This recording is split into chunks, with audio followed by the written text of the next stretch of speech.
Hello viewers, আমার চ্যানেলের আরও একটি নতুন ভিডিওতে সবাইকে ওয়েলকাম। আজ আমি কোথায় গেছিলাম আর সেখানে গিয়ে কি খেলাম, কেমন এনজয় করলাম সম্পূর্ণই থাকছে এই ভিডিওতে। তাই স্কিপ না করে পুরো ভিডিওটা শেষ পর্যন্ত দেখো। আর ভিডিওটা কেমন লাগছে কমেন্ট করে অবশ্যই জানাবে। আর আমার আগের ভিডিওগুলো তোমাদের কেমন লেগেছে সেগুলো কিন্তু কমেন্ট করে জানাতে ভুলবে না। এখনও যারা আমার চ্যানেল সাবস্ক্রাইব করোনি সবার প্রথমে চ্যানেলটি সাবস্ক্রাইব করে নাও। প্রথমেই বলি, আজকে আমরা গেছিলাম পটলাক পিকনিক। সবাইকে একটা একটা আলাদা রান্না করে নিয়ে যেতে হবে, তাই আমি তাতে করেছিলাম মেন কোর্সে ফ্রাইড রাইস। সবার জন্য ফ্রাইড রাইস আমি করেছিলাম, করে নিয়ে এই দুটো কন্টেনারে রেডি করে নিয়েছি। তারপর নিজেরা রেডি হয়ে বেরিয়ে পড়েছি আমাদের আজকের গন্তব্য অর্থাৎ ময়দানের উদ্দেশ্যে। আর ময়দানে যেতেই কলকাতার রাস্তার উপচে পড়া ভিড় আর হলুদ ট্যাক্সি সব কিছু মিলিয়ে মিশিয়ে রাস্তাটা এনজয় করছিলাম। এনজয় করতে করতে আমরা কিন্তু এগিয়ে গেলাম।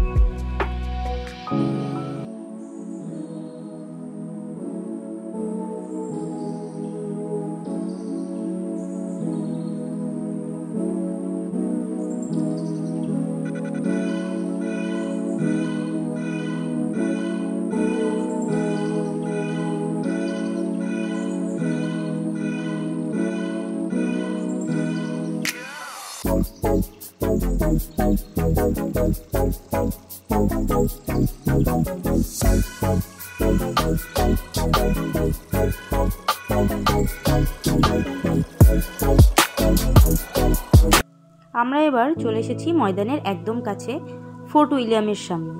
ফোর্ট উইলিয়াম ক্রস করে 2 মিনিট এগোলেই কিন্তু ময়দান। এসে আমরা পছন্দের জায়গায় চলে এসেছি।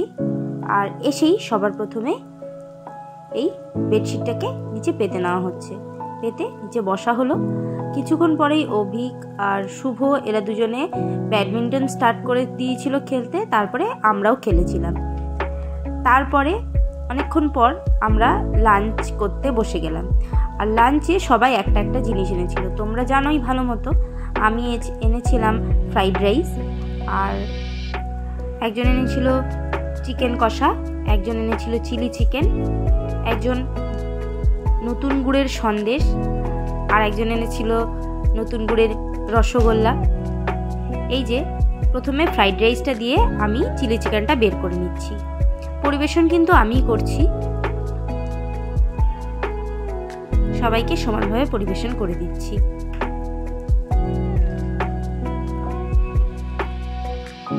চিলি চিকেনের পর পালা চিকেন কষা পরিবেশন করা।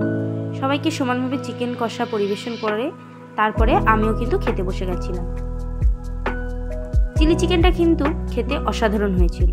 শুধু চিলি চিকেনটা না, চিকেন কষা, ফ্রাইড রাইস সবগুলোই খেতে কিন্তু অসাধারণ হয়েছিল। আর তারপরে ছিল এই নতুন গুড়ের রসগোল্লা। আমি তো একেবারে দুটো নিয়ে নিয়েছিলাম, কিন্তু পরে আরও দুটো খেয়ে নিয়েছি, এতই টেস্টি লেগেছে। আর একই সাথে ছিল নতুন গুড়ের সন্দেশ। নতুন গুড়ের সন্দেশগুলো কিন্তু অসাধারণ টেস্টি ছিল। আর এটাও আমি মোটামুটি 3-4টে খেয়ে নিয়েছিলাম।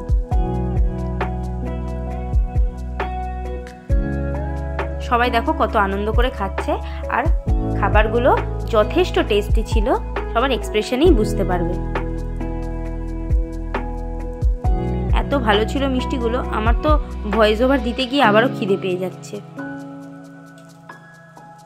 তারপরে আমাদের ঋতিকা ও কিন্তু এরকম এই বাবেলগুলো নিয়ে নিয়েছিল, বাবেলগুলো ফোলাচ্ছিল। আর একই সাথে এই বাবেলগুলো নিয়ে আমিও এনজয় করছিলাম। আর ওইখানে ময়দানে আরও একটা ছোট বাচ্চা এসেছিল যে এই বাবেলগুলো দিয়ে খুব আনন্দ পাচ্ছিল। তোমরা দেখো, দেখতেই পাবে, ও কিন্তু খুব আনন্দ করছে, একটা একটা বাবেলকে ধরার জন্য ছুটে ছুটে বেড়াচ্ছে। ওকে দেখতে এতই ভালো লাগছিল বলার মতো নয়। এই দেখো কি ভালো লাগছে দেখতে। কিছুক্ষণ পরে আমি খেয়েছিলাম হাওয়াই মিঠাই। আমার ছোটোর থেকে হাওয়াই মিঠাই খেতে খুব ভালো লাগে, আর এখন তো খাওয়াই হয় না, তাই আজকে আমি সুযোগ পেয়েছিলাম বলে খেয়ে নিয়েছি। আমরা করলাম দারুণ এনজয়, আর মেমোরিজের জন্য কিছু ফটো একই সাথে আমি আপলোড করে রাখলাম। সবাই ভালো থাকবে, সুস্থ থাকবে। তোমাদের কোনো পটলাক পিকনিক এছাড়া কোনো পিকনিকের কোনো এক্সপিরিয়েন্স থাকলে আমাকে কিন্তু অবশ্যই শেয়ার করবে। সবাই ভালো থাকবে, সুস্থ থাকবে। টাটা।